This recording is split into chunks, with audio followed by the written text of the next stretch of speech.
Good evening. Tonight we'll be taking a look at a trend that is sweeping the advertising industry and the man who is perhaps the truest personification of that trend.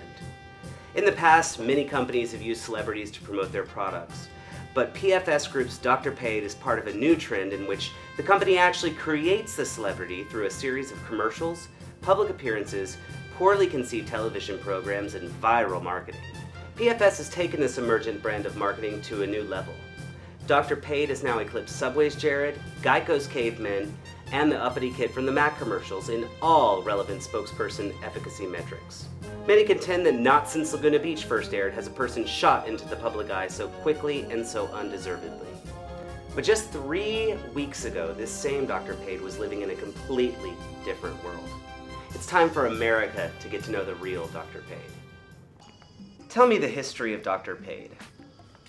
Yo, you may not even believe this, but there was a time, and I'm not even talking about a long time ago, when Dr. Paid was not getting paid. Well, what was the big break for you? Man, you know, I was out spitting rhymes near a bagel shop downtown. And you know what? This suit comes by from PFS and he hears me rhyming, you know? And he was laughing and I could tell that he could feel me, you know? And he starts telling me that with a little polish, he thought I could really move some product. So, you know, I'm thinking bankroll, you know, I'm thinking we're gonna be doing some CDs, I'm thinking some merchandise, I'm thinking maybe a little mall tour. But you know what? I think maybe he was talking about PFS product. But you know what? It's all tight, you know? Because here's the thing, I think it was truly divine intercourse. Intervention? I'm sorry, what? You meant to say, never mind. So it was meant to be, huh? You know, I rap about PFS, I rap about the PFS culture, you know, I rap about their people, you know, and I rap about myself. Rapping about PFS, you know? So I mean, when you find something you're good at, that's what you're gonna do, right? So you're saying PFS and its extensive line of accounts receivable services really inspires you? They've been like a crazy, busted fire hydrant of inspiration and genius and hot rhymes and fly girls and everything, man. Word is bomb.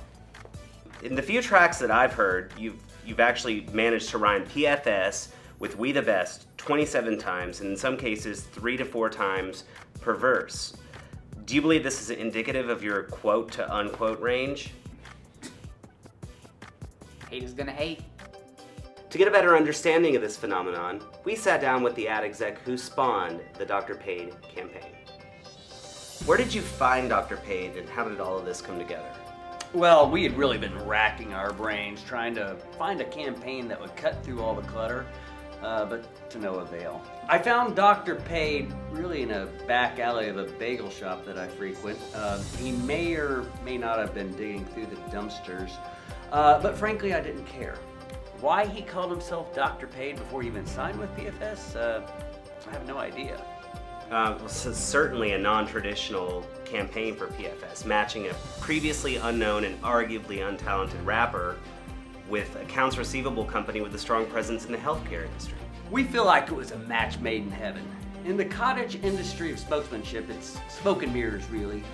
We felt there was a niche in the American psyche, a gap to be filled. Where was the slightly edgy but ultimately innocuous rapper for teens and tweens to love and foolishly relate to? Still, even with a carefully crafted persona of Dr. Paid, there have to be issues. Well, every new product off the conveyor belt has its kinks. We've been able to rectify any bumps along the way with a PSA campaign. You see, my firm also specializes in PR tactics. Would you like my card? Do you feel like you've exploited this man in any way? Absolutely not. This guy was a blank slate, a ready and willing canvas. Look, this is the great American tale we were watching here, a true transformation. A rags to, Riches? well, no, but certainly something better than we found him wearing. The sort of rags to something slightly better than rags story that America craves. That's all the time we have for tonight. Tune in next week as we delve into the clandestine world of black market Mr. Potato Heads and the extreme measures parents are taking this holiday season to get them.